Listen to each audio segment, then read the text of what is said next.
Thank you all for coming. Thank you all for staying, I should say, for the second half of this evening's entertainment. So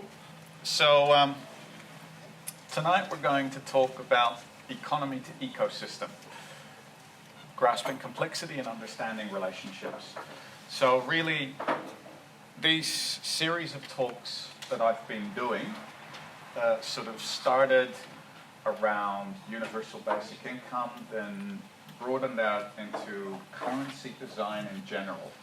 So what we're doing with all these blockchains, this blockchain of distributed technology, is designing different currencies, different ways of trading value. And that really comes down to governance design that's tied in fairly closely. So as soon as you start designing currencies for communities to trade value with each other, you have to start thinking about how those communities can change the rules, right? If you look at a currency as a protocol for exchanging value, how do you change the rules of that protocol, right? How does a society make decisions about allocating resources to worthwhile endeavors, right? These are all governance questions, and there's a very direct correlation between economic decision making and political decision making, and basically that's why these are very difficult to separate. So how we arrived here today is that last month I gave a talk on spiral dynamics and currency design, right? So that looked at, if we're going to design currencies, that how can we allow for the evolution of culture, right? So how can we allow the fact that cultural standards and norms as they are today may not hold tomorrow? And there are a lot of assumptions inherent in the design of our currencies, no matter how we shape them, and what happens when beliefs and values in society changes. How can we design to incorporate that and allow for that? So there's a link to last month's talk. Today we're going to take step one, basically, in how we design governance, right? And really, there's just one key takeaway message, and that is to stop thinking of networks and communities trading currencies and economies as disparate, separate objects, and start looking at the relationships between all things.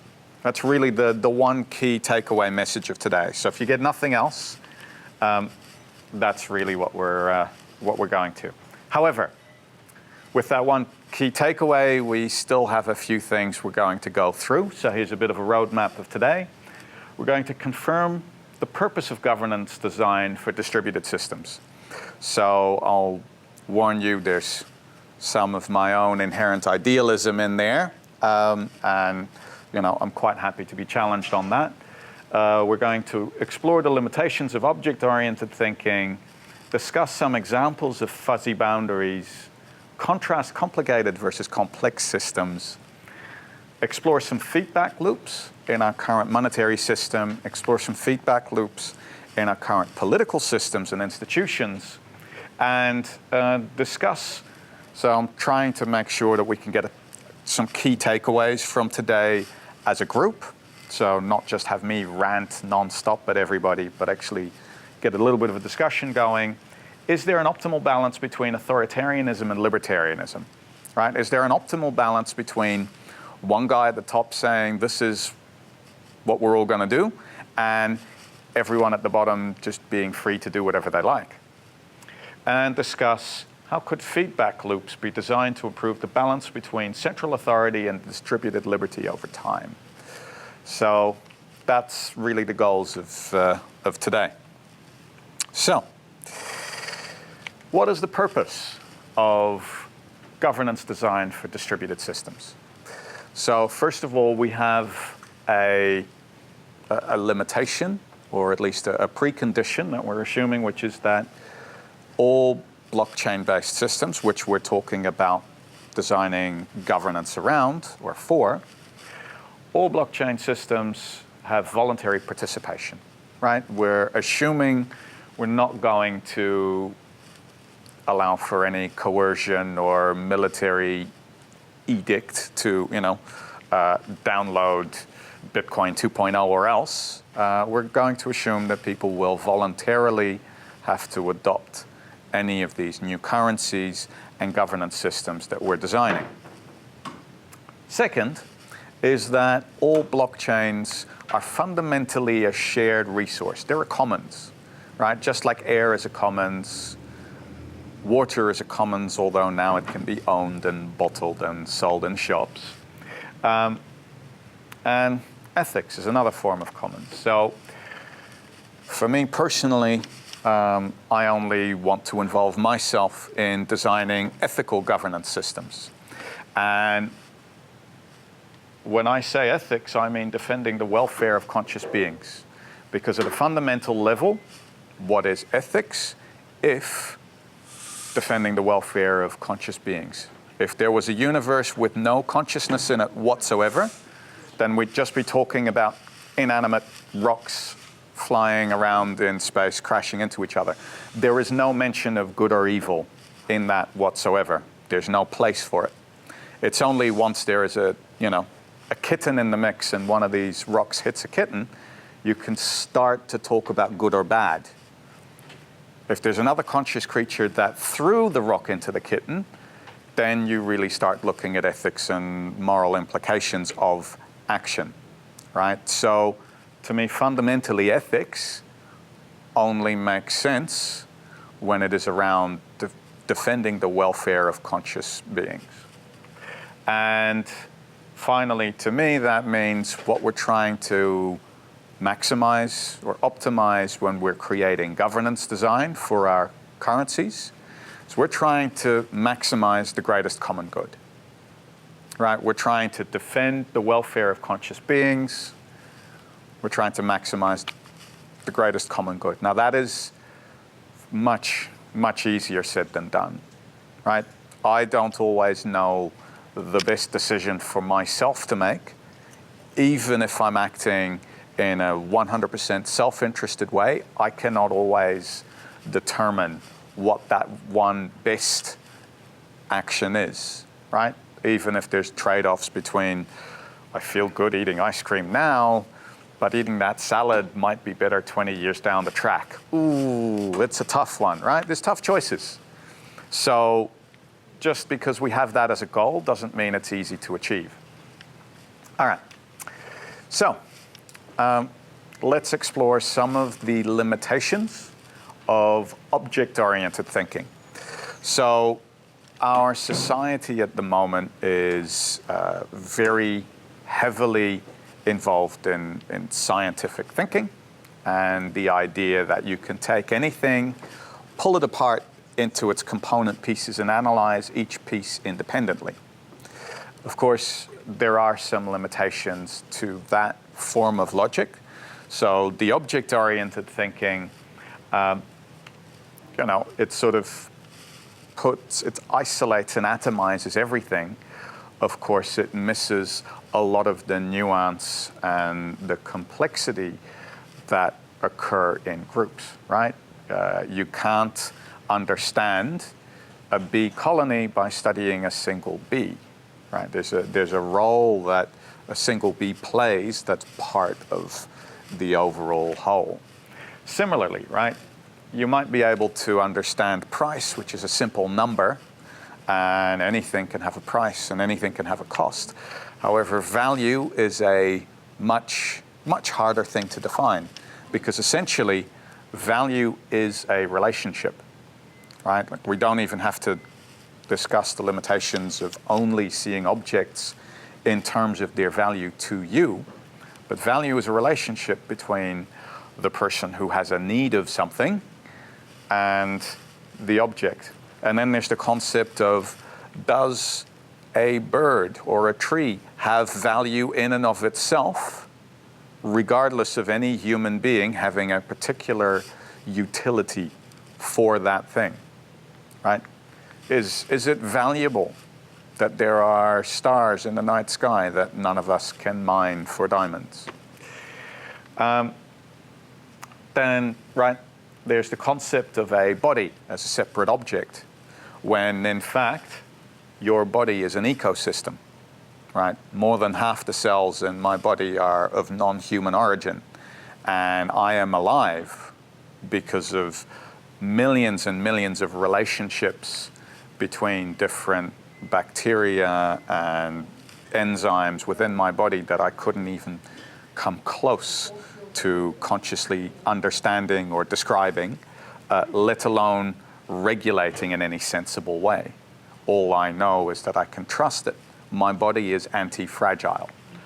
And what that means is that even if I have a terrible diet for 20 years and there's some imbalances created, somehow my body is able to regulate it, so when I have that bounty bar, it still manages to turn it into a human being somehow, right? And we'll get to more of that in the fuzzy boundaries idea. So then there's your role, right? Who here is a son or a daughter, right? Who here is a parent, all right? These are roles, but actually more than that, these are relationships, right? You cannot be a son or a daughter without there being a parent on the other side of that. As a matter of fact, I cannot even be short or tall without there being other people in relation to which I am short or tall. So all these different attributes that you might describe yourself by, they're actually descriptions of relationships of a different form altogether as well. And then, there's your identity. What do you identify yourself as? Now that's a fairly complex subject as well. And really it tends to come, what we identify ourselves as, it's like, well, hi, I'm Anouk. Actually tends to be an attribute. As, very simply, it's just one piece that we put forth, although the whole of our identity tends to be tied up in relationships all around us, right? And in some ways, you could say that we can never know ourselves except in relation to the world around us, in relationship to the people that matter to us and to the activities and the world that we relate to on a daily basis. So that's the big sort of shift, right? Let's go from individual objects randomly bouncing into each other and reacting to relationships, right, that evolve and shift over time and have qualities, because each of us can be different people in relationship to different people. I know I have a different personality around my direct family than I do around my colleagues or around strangers. There's different aspects of me that shine forth in each of those conditions. But more than that, fuzzy boundaries start to come into play. So we've all heard of a coastline, right? If you look top down, you can see it clear. That's where the land ends and that's where the water begins. But if you zoom in on that, if you're actually on the beach, it's really more of a gradient, isn't it? It's actually that the sand slopes down and there's water at a certain level. And when there's waves, it moves up and it moves down, and it's changing constantly. And really what you're looking at is a gradient there. Another oversimplification might be, what's the temperature today, right? If you ever noticed, especially on cold days, it's very noticeable that the air about 1 centimeter above the ground is a lot colder than it is even at head height, right? That's a temperature gradient that you're getting. And the same happens on hot days when the sun's reflecting off the asphalt, right? There's a different temperature at different levels. Right, buyer or seller, who here is a buyer? Who here is a seller? Who here is all of these some of the time and can't be identified as a single one of these because the boundaries, right? Whenever I've gone and bought some food, I've also sold some Australian dollars or whatever other currency in the country I happen to be in at the time. And another one I would say is wealth and power, right? Wealth and power have a complex relationship, but they're very much not mutually exclusive. They have differences of meaning in our language, but there's also so much overlap between them, right? You can be wealthy in connections and relationships that give you, in effect, power to influence others and influence decisions and all that sort of thing. So can anyone here think of any other boundaries, right, that might be fuzzy when you look at it a bit more closely? So anything where you go, well, it's this or that. Actually, it's more of a gradient. It's more of a shift. Relationships. Exactly. Well, they're the bit that forms in the middle, isn't it? Right? Relationships. When do you go from a friend to a lover? When do you go from an acquaintance to a friend? That's all very hazy and non-specific, these things. So it's a good one. The one I mentioned before is, when does an apple cease to be an apple and when does it become my body? When I eat it, right? Can I just introduce a middle state of, well, it's no longer an apple, it's been so deconstructed that it's just nutrients and acids and whatever else happens in my system? Well, I'm still left with, the apple of which I've taken one bite. Half of it's broken down, half of it hasn't. Like, there's just more distinctions with a fuzzy gradient in between them. Anyone else have any other boundaries that are more fuzzy? Right and wrong. Beautiful. Right and wrong. Right? That's a very much a false dichotomy, right? There's so many perspectives on every action. It's beautiful. Sorry? Fact and truth. Fact and truth. Yep. They're almost synonymous in meaning, but not quite. Can you have an untrue fact? What's it? Alternative facts, I believe, was the... Exactly, right? And in terms of, untruth as well, and relative truth, and all those fuzzy edges there. All right. So, have people here heard of the concepts of complicated and complex systems before? Nope. So, basically the difference, so this is one of the keys of systems thinking. It's starting to look at complex systems instead of complicated systems. So complex systems describe systems which have feedback loops where, me and my relationship to the world, as I change the world changes me, right? There are feedback loops going on constantly. So if you're looking at complicated systems, you're generally very good for mechanical systems with interchangeable parts that interact with each other. If you're looking at complex systems, you're looking more at ecosystems that are anti-fragile, meaning that, if you have a forest, for instance, and you take out an insect species, then all the other species in the forest tend to rebalance and adjust, and different niches are filled and diets are altered, and a new equilibrium is formed, right? It restores the balance. It's got feedback loops in terms of births and deaths of populations to rebalance out. Of course, what we're finding in our natural ecosystems, and this is a metaphor I may not want to drag too far, but what we're finding in our natural ecosystems is that you can only take out so many species. You can only cut down so much of the rainforest until even that anti-fragility, that ability to adapt to different situations, starts to become strained. And all of a sudden, the species that are left are needed to perform too many functions for too many different relationships that they're in.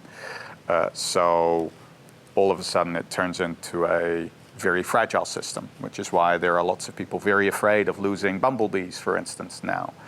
Because, oh no, you take out the bumblebees and all of a sudden none of the flowers will get pollinated because all of the other insect species have drastically fallen over the last so many years, and et cetera, et cetera, et cetera.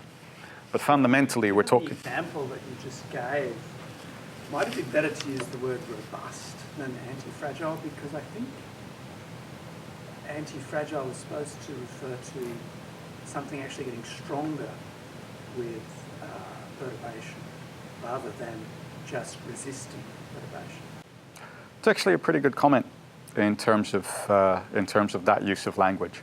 The term anti-fragile is used to describe it a lot, but I agree. Robust, regenerative, adaptive. Adaptive, I think, is a good phrase for it, right? So when you alter any of the components in a complex system, the other components will automatically adapt to the changed conditions, right? And that's how these feedback loops work. Of course, if you're looking at a mechanical system like a watch and you take out any one of the cogs, no matter how small, the rest of the mechanism just becomes useless. So yes, anti-fragile, adaptive, I think is a good word there. So let's explore some feedback loops in our current money system, right? So it's not an exhaustive list because you can look into, all sorts of little details and the little eddies of our system in different places. But the first and most obvious feedback loop is interest. Right? So anytime there is a pile of money sitting somewhere and earning interest, it will grow and grow and grow over time. Simultaneously, at the other end of the scale, anytime the poorest owe money to other people, right, that interest will add up and add up and add up over time. So the rich get richer, the poor get poorer. Interest very much has a role to play in that feedback system. And remembering that our current, bank-issued money is debt issued at interest, that fundamentally means that every dollar is earning interest for one person and is owed to a bank by another. Taxation, similarly, it creates feedback loops, more so in some countries than in others. Where taxation for large corporates tends to be optional because it's they have access to moving jurisdictions to tax-friendly locations, whereas for individuals who are, resorting to trading their time for dollars, that's a far more difficult prospect to actually offset those earnings into another jurisdiction. So that's another one of those feedback systems, as well as the fact that taxation is again used to pay the interest on the money that's borrowed. So it's part of the same feedback system.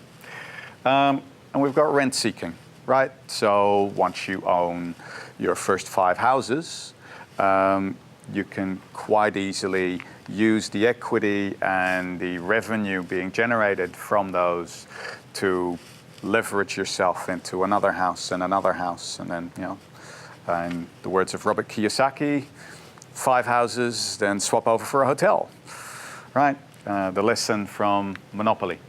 So that sort of is a very self-fulfilling, right? And then opportunity is another one. And it's not really inherent just in our money system.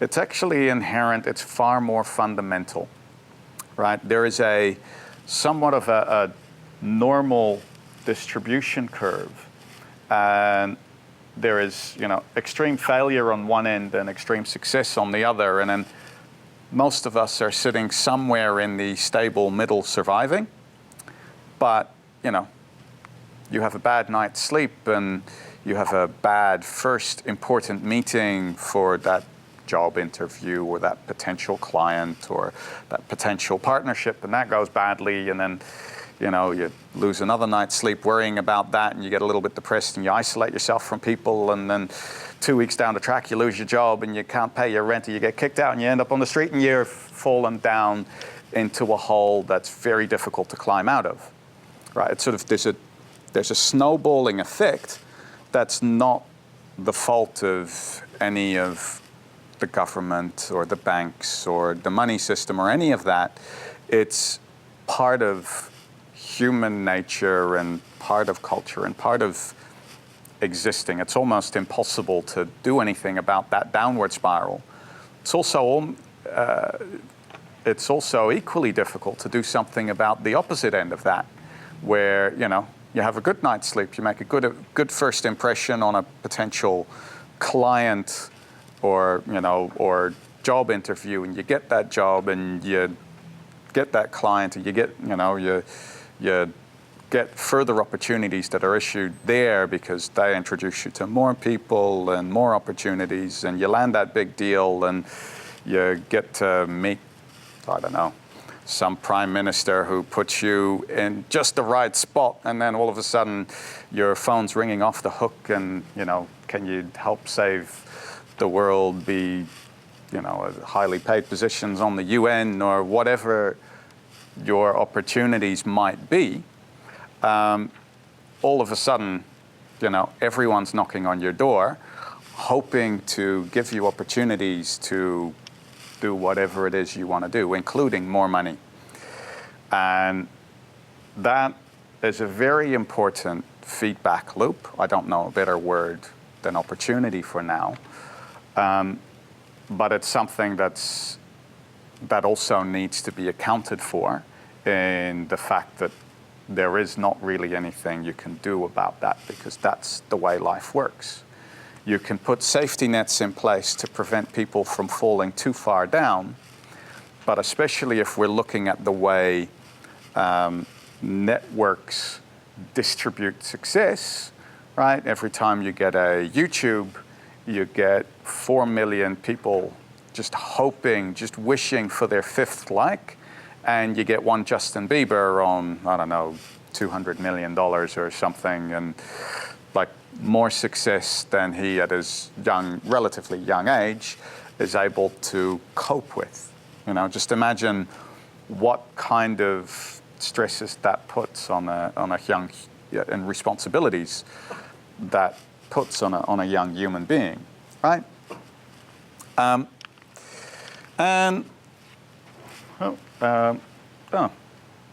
Okay.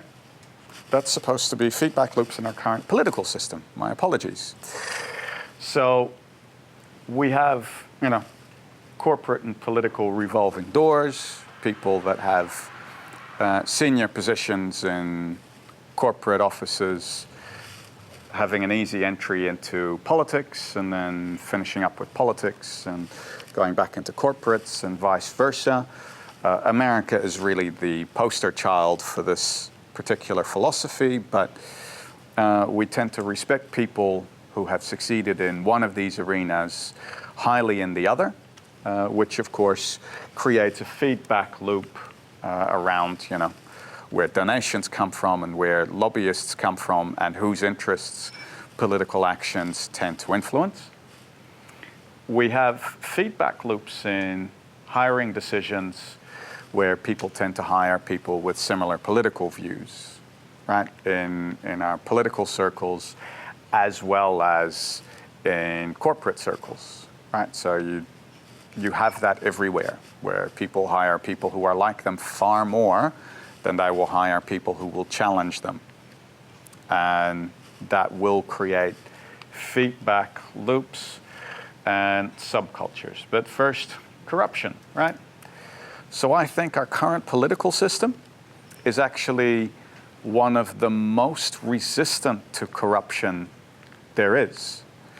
But over hundreds and hundreds of years, little by little, people have found, ways of allowing decisions to be made that subtly influence their own positions, right? And if you do get to choose whether or not taxes should be paid on, let's say, owning hotels or owning houses, and you happen to own hotels or houses, right? Why wouldn't you put the tax cuts where your money is?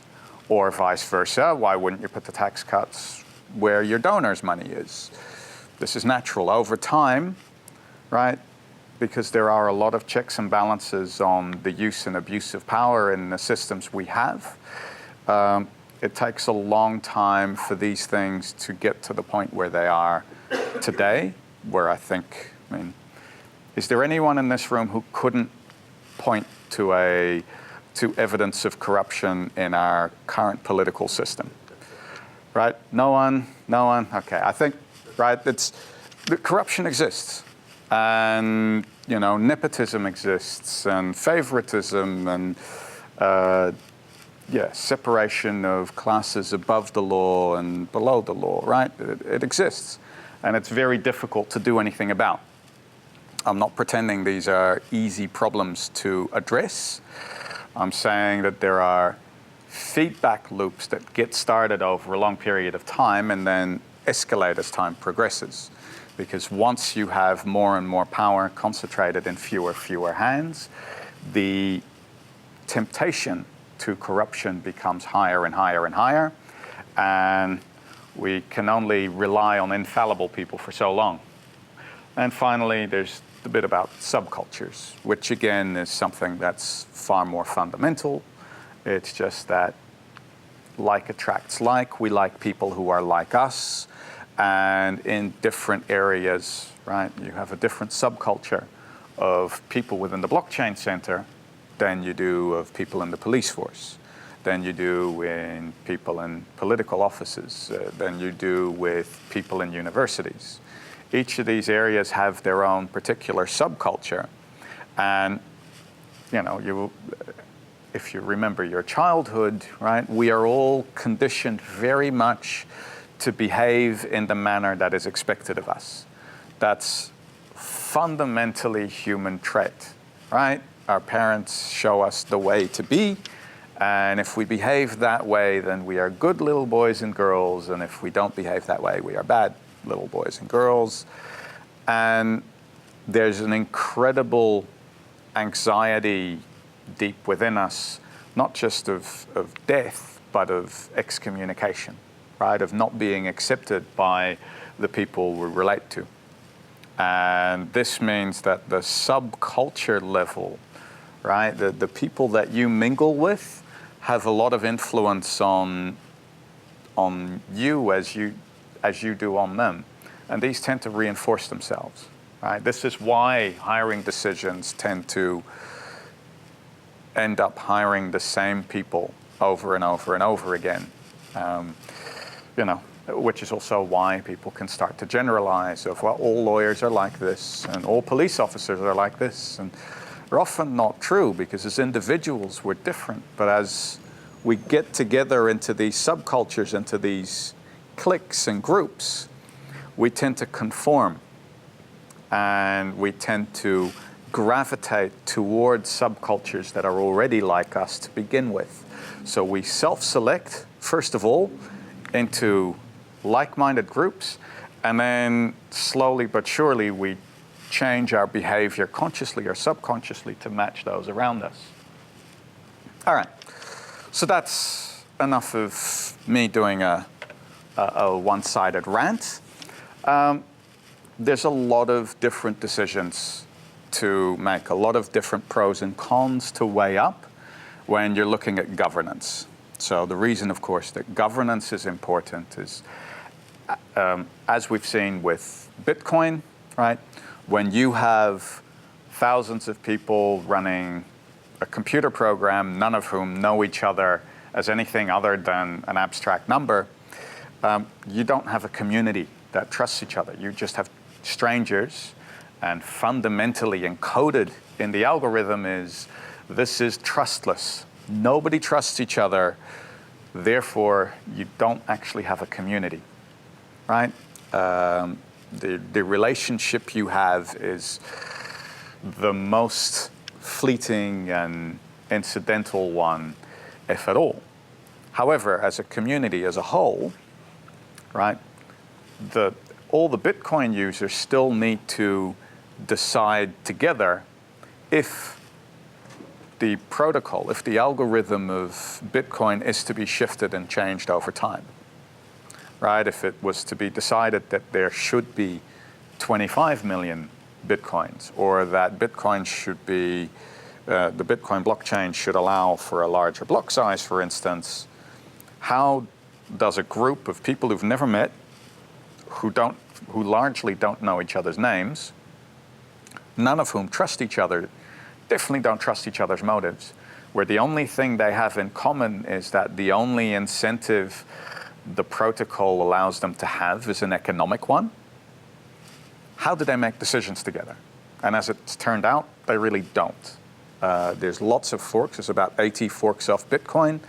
The most well-known are Bitcoin, or Bitcoin Core, and Bitcoin Cash. Those are the most well-known forks where the community couldn't make a decision together. One of the most fundamental things we have to do as communities sharing a common platform is decide how that platform can evolve over time. How do we allocate resources? How do we negotiate with each other? How does this work? And here we're just going to look at one single piece of that and say, is there an optimal balance between central authority and distributed liberty, right? So central authority is very good at making efficient decisions. Distributed liberty, right? Freedom of everyone and everyone being on an equal footing is very good at equity, right? If you all got a vote, then you're all equally to blame or equally innocent for the outcome. So just quick show of hands, who thinks there is an optimal balance between the two for a particular decision? Probably depend on the decision that have to be made, if you could Yep. on a case-by-case basis. Yeah. But distributed liberty, by that do you mean, for example, voting? For instance, voting is one mechanism that's quite popular. I personally have problems with voting on an economic basis, which is that voting is uneconomical on a large scale, right? If 3 of us are going to go choose a place to eat, then my vote matters, and it's something that I care about, and I can evaluate the options pretty quickly. That makes sense. If there are 28 million of us, and we have to choose between a number of people to represent our interests who won't tell us what decisions they'll make in future, who won't answer any question directly, then the amount of research I have to do to find out how these people have represented the people in the past, how they voted on particular issues that I may care about, and use that as a predictor to how they might vote on issues in the future, the amount of effort that takes compared to the chance of me influencing their being voted in or not out of 28 million votes, it just doesn't make sense, right? For everyone to make an informed decision in our elections, it is not a rational thing to do. So I'm a big believer in voting. I'm also a big believer in the limitations of voting alone, right? So there are different mechanisms that have been suggested, such as liquid democracy or delegative democracy, where people can choose a person they trust on specific issues. But yes, we're talking here about for a given political issue. So let's say immigration reform. Is there an optimal balance between a single authoritarian dictator deciding for all of us what immigration reform should be, and absolutely everyone having their say, right? Can we say there is one specific optimal balance? You've got one. Sort of. Now, I don't know if I'll represent exactly what I watched perfectly in this quickly, but I watched a TV show where they were talking about the Swiss political system. Mm-hmm. And the way it works over there is that you have your regular sort of democracy that we have here in Australia, but on top of it is this other layer where on particular hot topic issues you can actually get a certain amount of people together and it's forced to go to Parliament. So in some sense you can have your central authority there to be able to deal with the sort of more mundane things, politics. And if there's stuff that people really particularly care about, you can have this sort of distributed liberty around that decision making. Plebiscite. Yeah, it's sort of like a plebiscite, but it's a little. I mean, it's not going to cost $250 million. And I personally, what got me watching that was thinking about how certain blockchain mechanisms can be used to facilitate that kind of thing. We talk about how hard it can be and sort of gathering votes and stuff. It's a great way to sort of put that at ease and then even help people become more engaged with an understanding of what's going on as it happens as well. Is an interesting. I was thinking I might hand this around if people are going to contribute, but I think we missed most of that. So the Swiss political system, being able to have voting on representatives, but also bring people to a certain number of people together on particular hot topic issues that then they can force those issues into Parliament. That's a very specific suggestion. You have... Yeah, I think your question is a bit hard because if you've got someone who's at the central authority who's acting in an ethical way, then the central authority is an efficient way to get something through. But if that person isn't acting in an ethical way, then you need to have some form of distributed liberty. So it's a depends answer. Exactly. There's no fixed way, but I mean, one way I can put it, I spend a lot of time in open source. I like the way that the Linux kernel was developed. You had a central authority, but you also had distributed liberty. People that were in charge of certain specific aspects could dictate how that went, but when it got deployed into the kernel, it was up to the central authority. So it was a bit of a blend. Whether that would work in a currency format. Exactly. Now, one of the reason I've chosen this topic today is one of the ways you can conceive of blockchain technology is that through time, right, we've only ever had two modes, right? We've had hierarchies as a way for communities to make decisions collectively. So one person tells the people under them, tell the people under them, and decisions get made.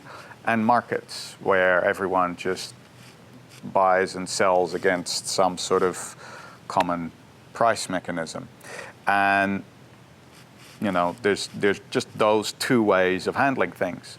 Now in blockchain, we have ways of basically creating all sorts of things all the way along that spectrum, right? Different delegation and different amounts of decentralization along the way, because the entire process of decision making is taking place on a digital substrate, I'll use that word, which means that you can perform symbolic operations on every single aspect of policy, right? So you can create currencies to represent votes.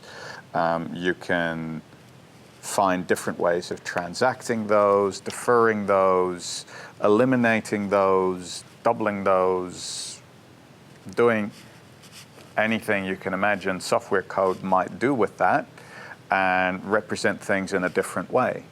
Now, since we're already going past, is there an optimal or isn't there, and we're into example mode, you know, I actually like the liquid democracy model quite a bit, where everyone has individual votes for whatever topics. However, they can delegate these to people they trust.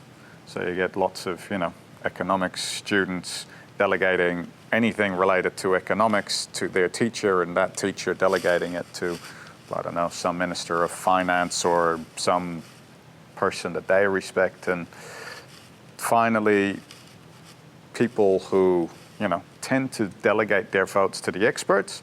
However, at any point in time, when those experts make unpopular decisions, they can find their votes are rescinded. Of course, that brings the whole concept of distributed liberty also into question, which is the majority always right? And there you go, right? The majority is not always right. Thank you, Brexit, and thank you, Trump, for that little lesson, right? Like, if the majority of people in Australia were to hate Jews and decide that they should all be killed, it wouldn't be the right thing to do, right? I mean, the Nazis had, I think, 10% of the vote, and they seemed to manage to overrule the majority in the way they instituted fascism very quickly. So in what situation is it right for the majority to be overruled, and in what situations is it wrong? These are sort of the issues that we are tackling when we try to find the right point, the optimal balance between those. And so far, it depends on the central authoritarian person.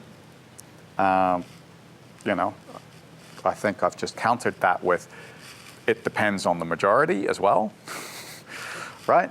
And I think you have, you know, the delegative model that I just portrayed there actually has a lot of inherent risks in that all the votes potentially end up being delegated to experts.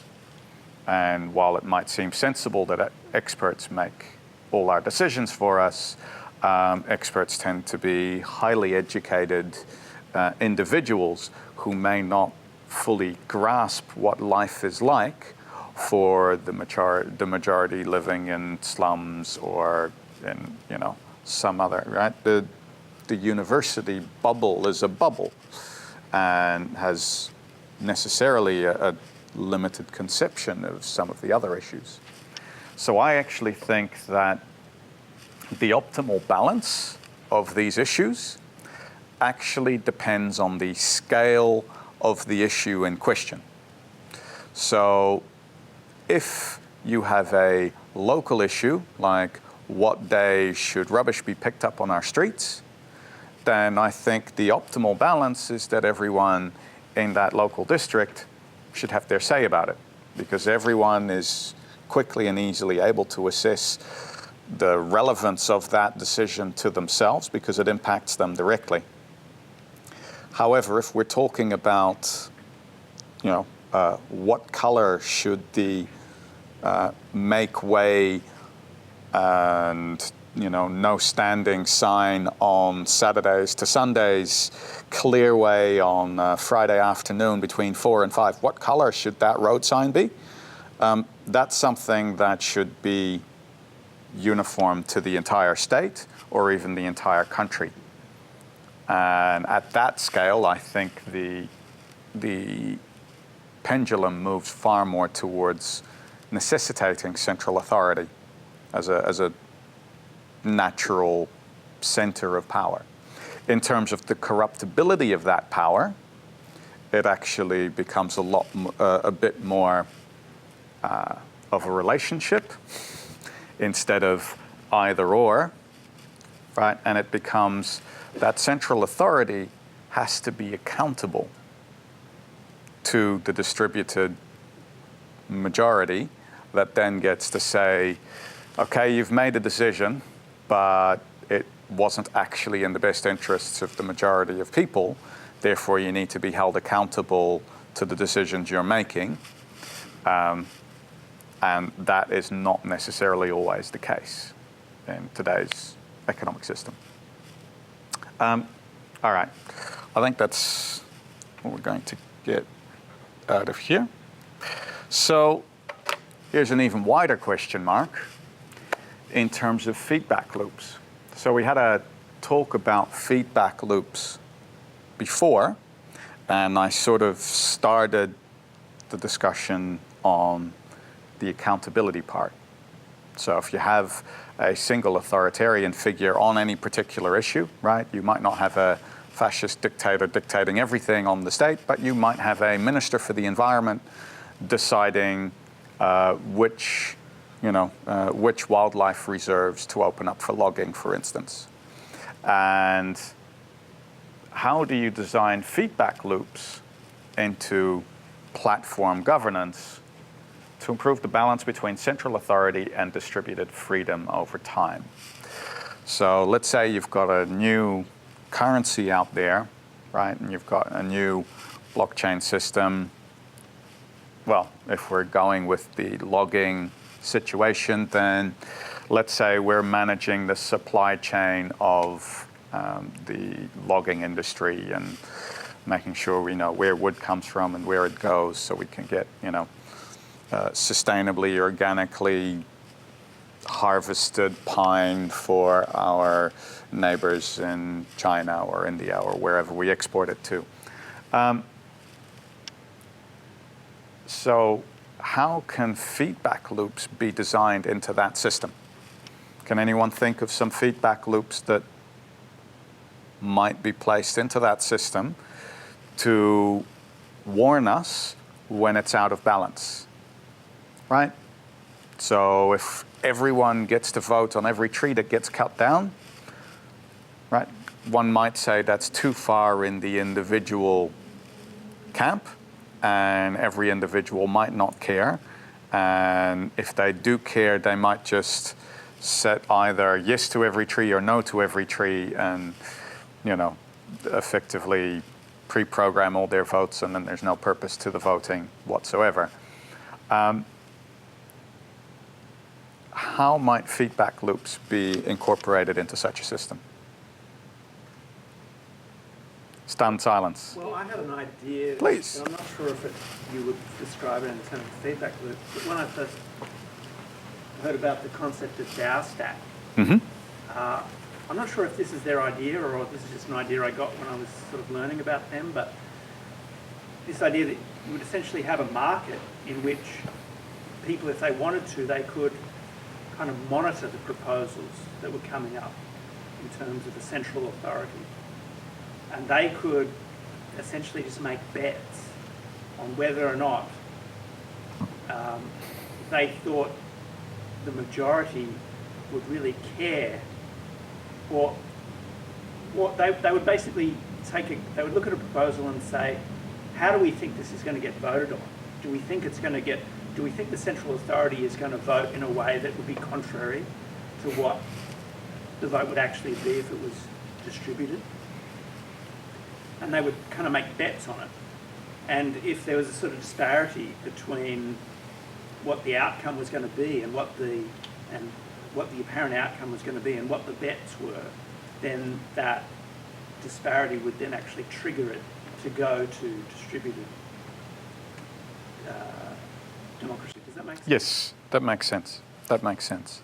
So these people would sort of be incentivized just in terms of money to be monitoring and to be trying to look for potential disparities.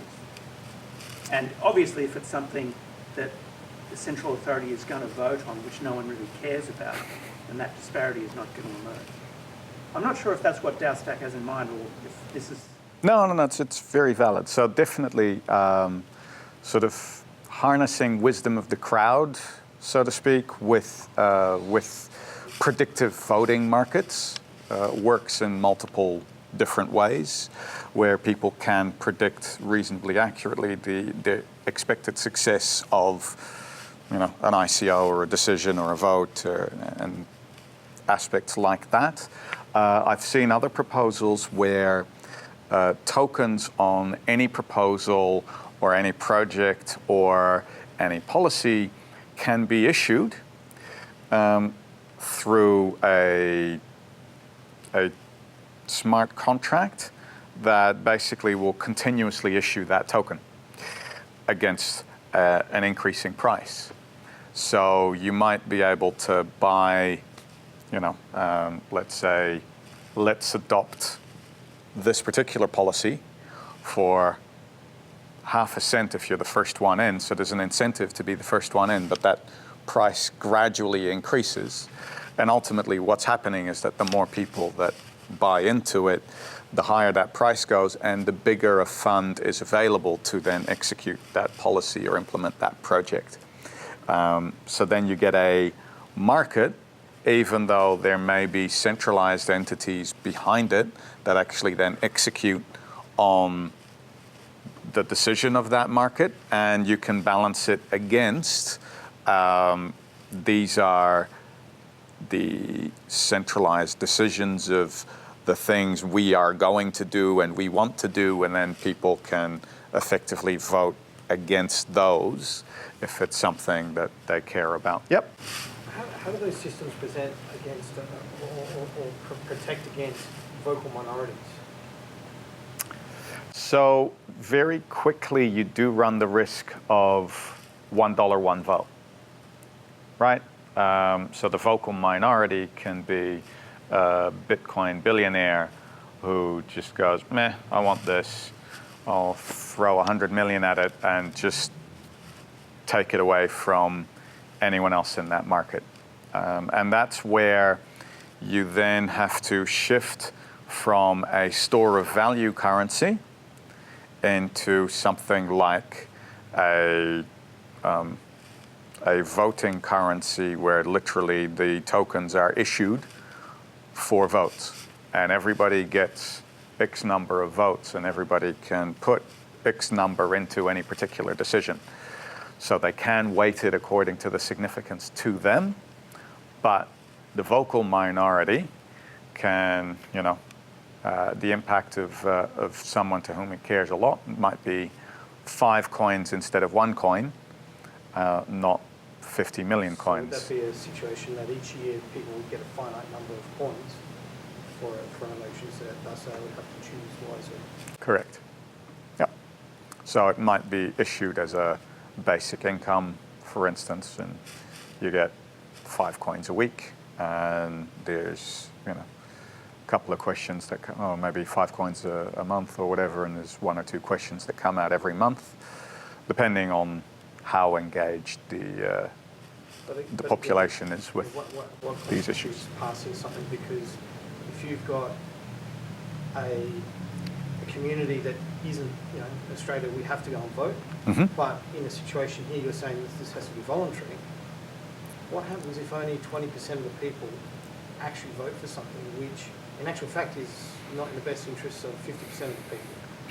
Where's the protection there? Yep. So that's a perfect example. Oh. One way probably would be incentivizing the number of tokens generated every month for that person. If he contributes to a certain issue and participates to different issues, maybe they can provide more incentive to that person participating. That's just by way of like how it can.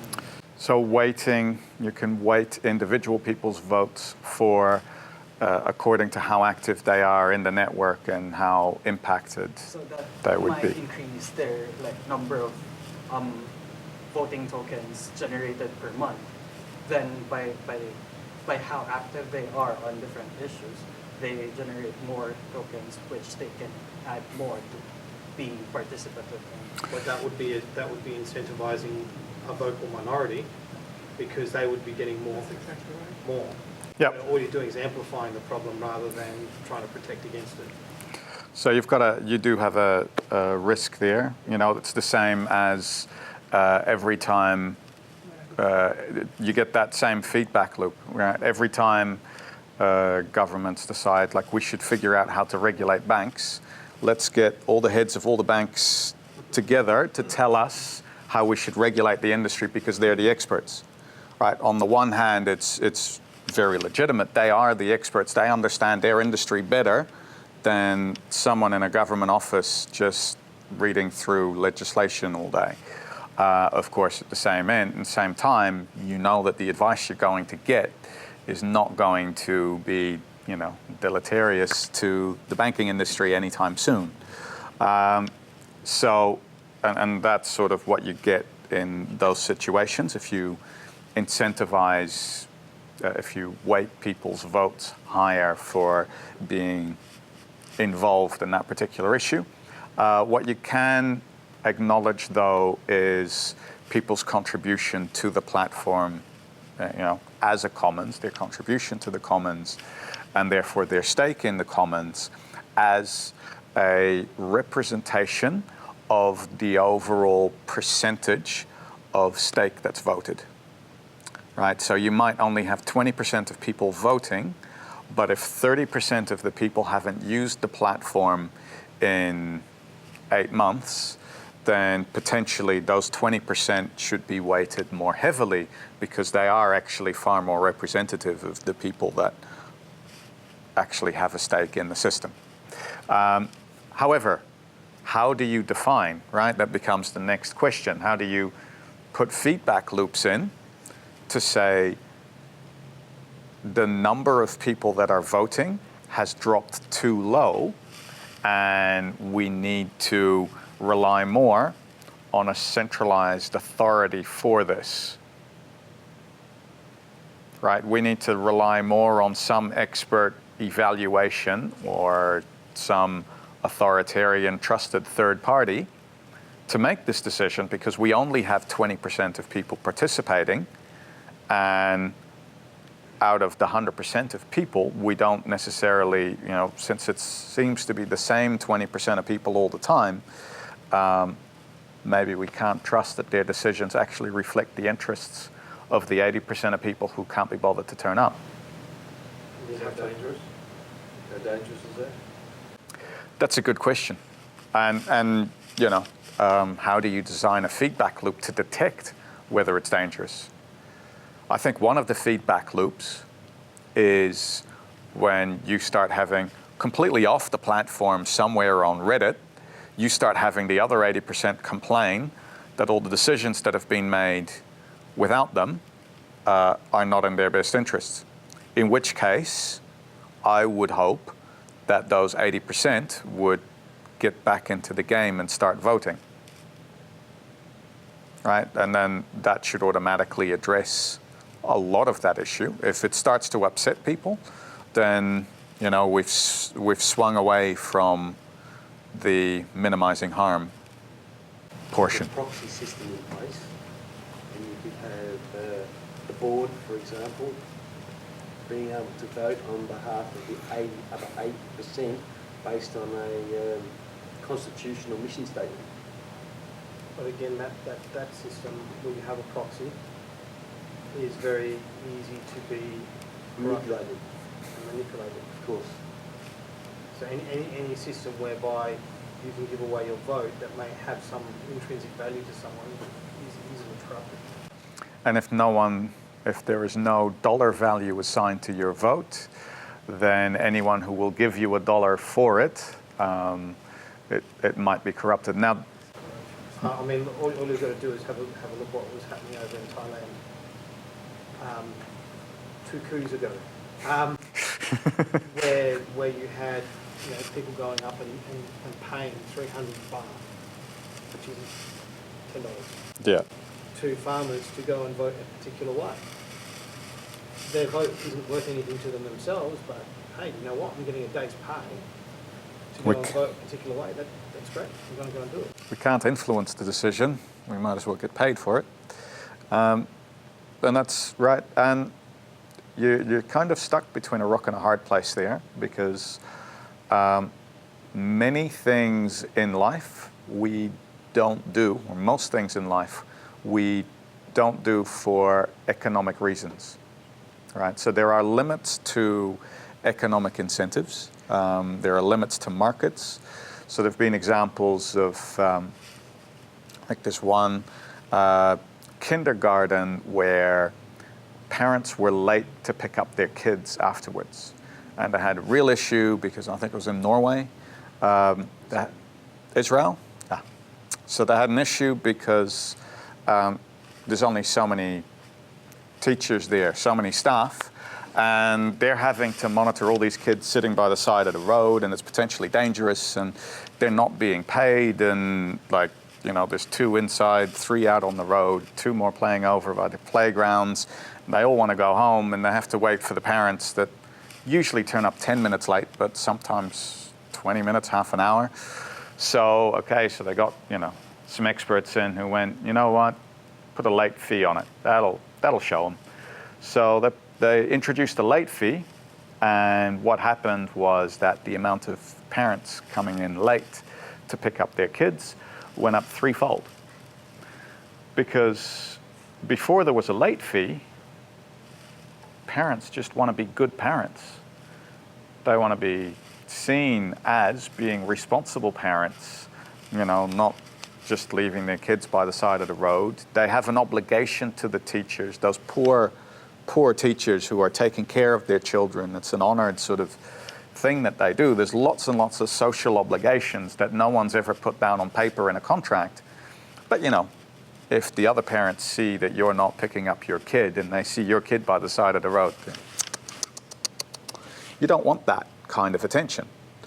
But as soon as there's a late fee, it's like, oh, they've got an aftercare service. I'll just pay the money and I'll just finish what I'm doing, right?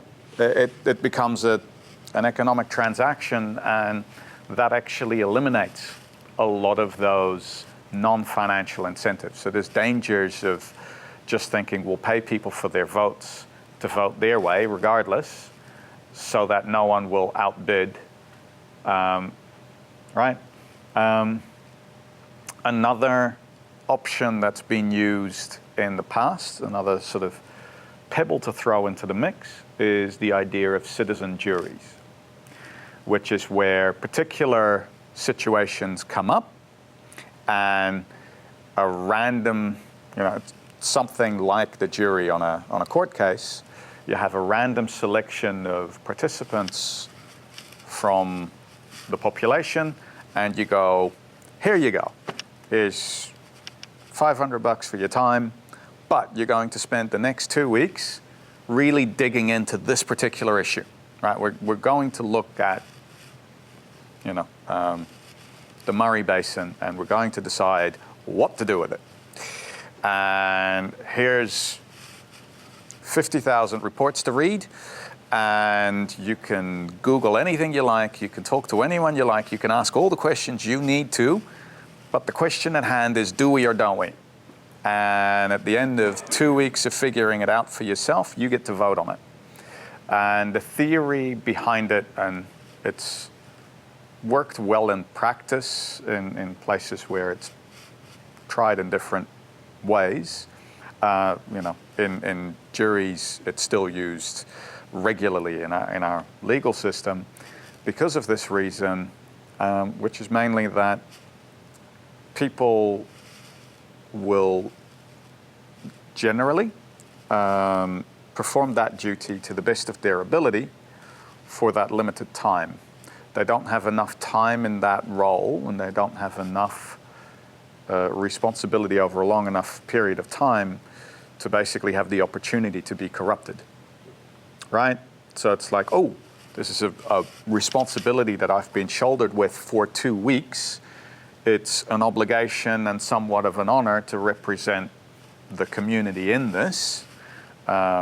Yes, you know, there may need to be some controls in place to make sure everyone takes it seriously.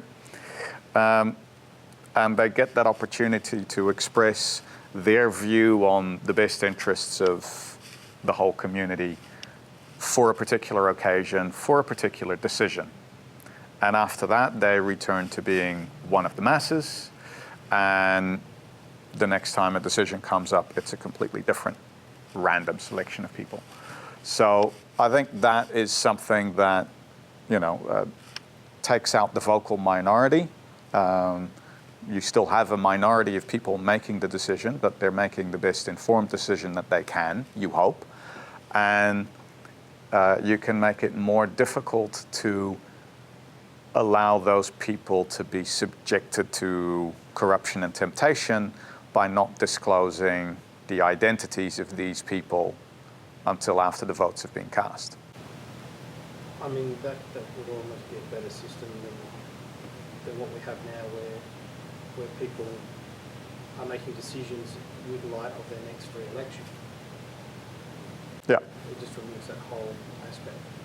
Exactly. And also, there is, when each of these, and I'm just kind of opening up the box and not getting closer to a specific solution here, but there are big feedback systems between government, policy, the media, and culture, right? So government policy is framed by the media in such a way as to shift the cultural narrative.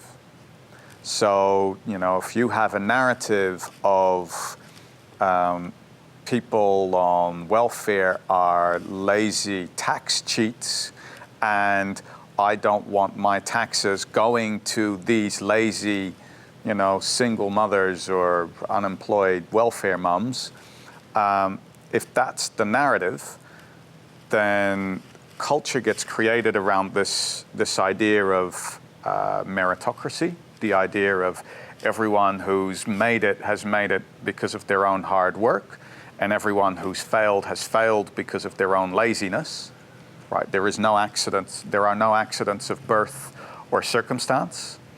Then it becomes very easy to polarize like that, and even if you have enough wherewithal to maybe see the discussion in a different light, you can still start arguing of, whether this welfare mum is lazy or not, and not sort of actually ever tackle that there is a cultural narrative and a cultural bias.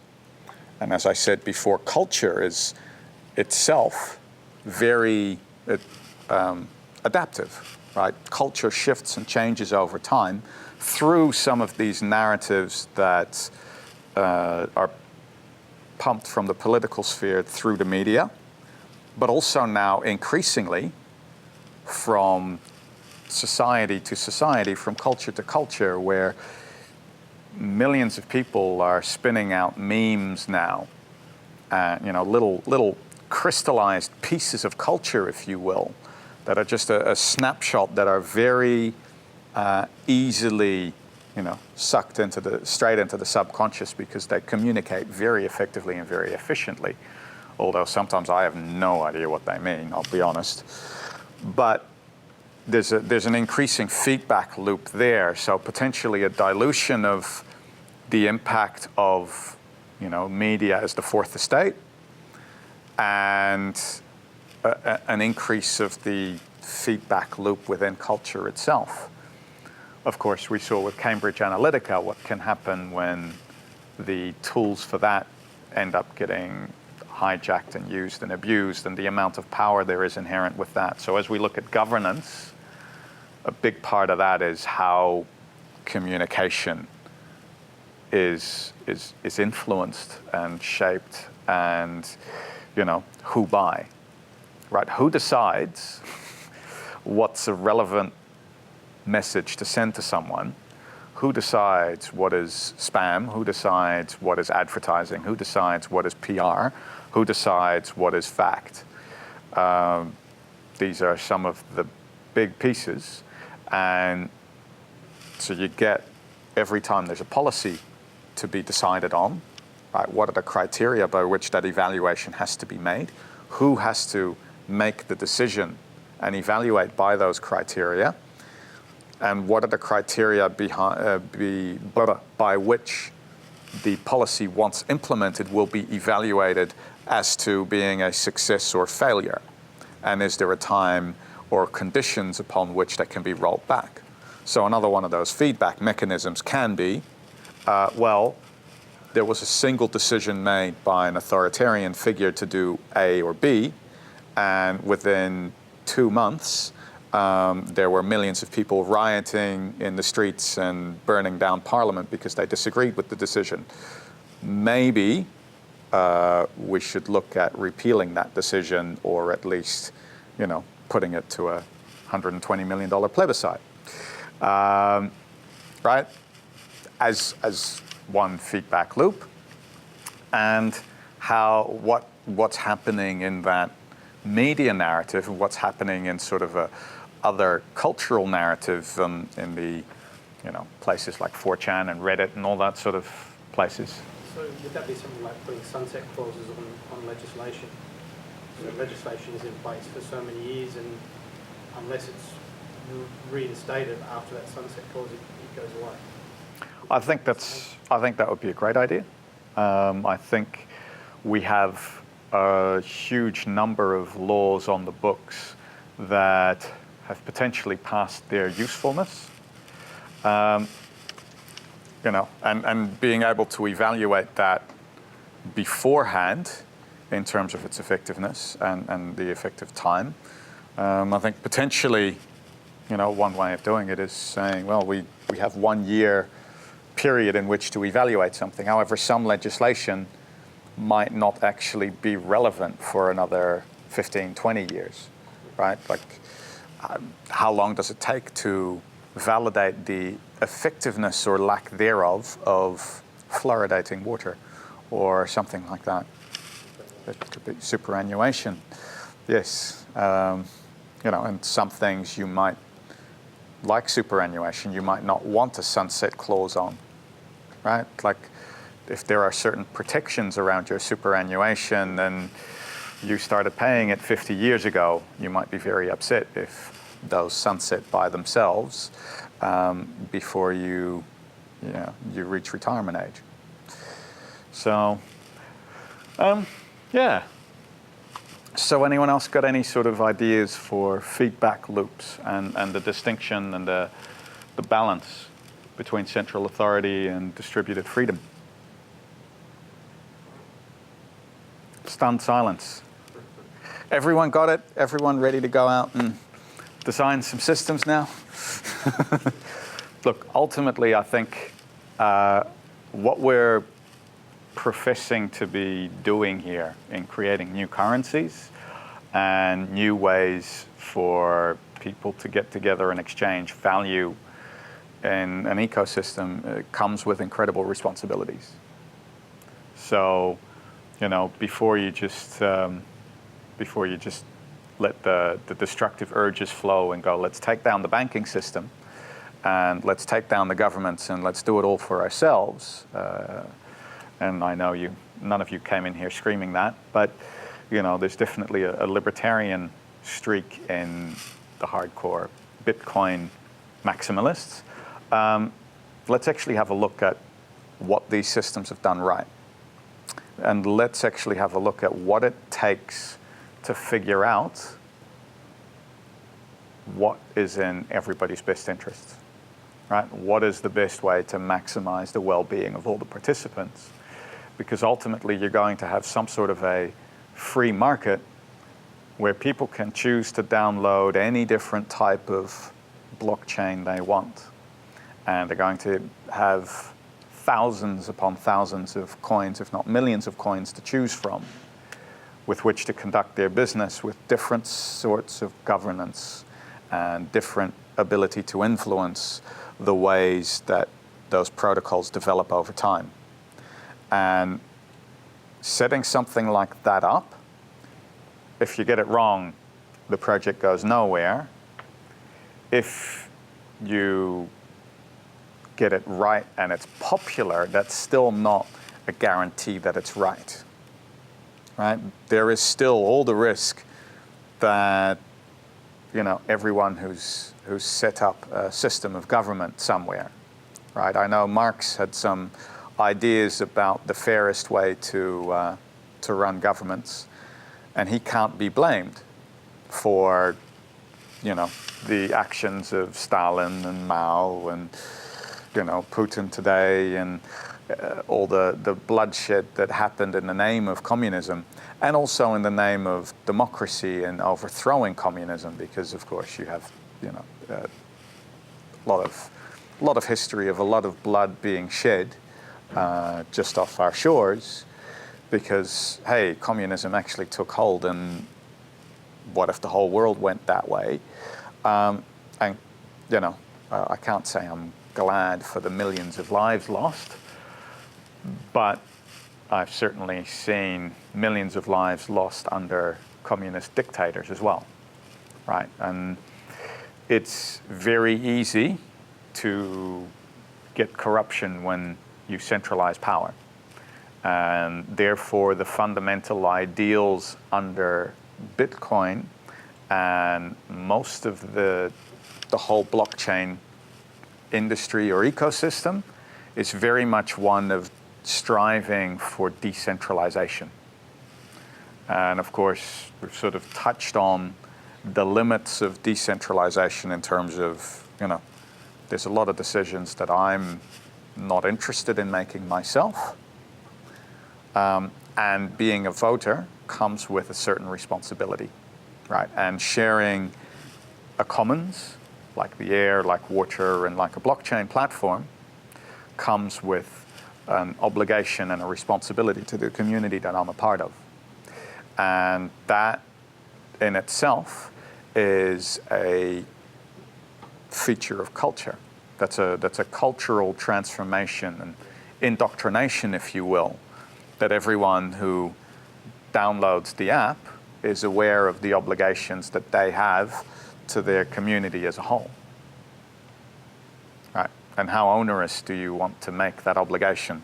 Is it every week you're going to read all the suggested policy amendments, all the suggested rule changes, you're going to learn to code in a language that no one has ever before had to understand, because this particular system runs on a new language in and of itself, and you're going to have to understand the suggested changes to the algorithm, and you're going to have to make a decision based on the best interests of everyone, right?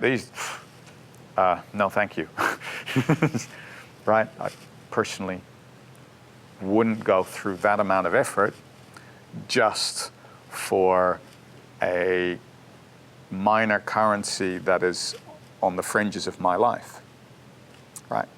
If this is a network for transacting something major like houses, then I might be interested, but these are transactions that I don't make often enough to even actually put that much effort in on a regular basis. So what is the amount of input that can be expected from each individual?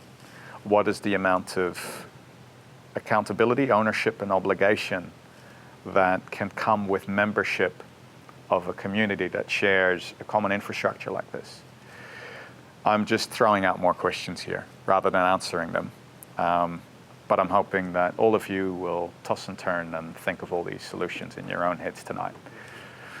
Thanks. That was all.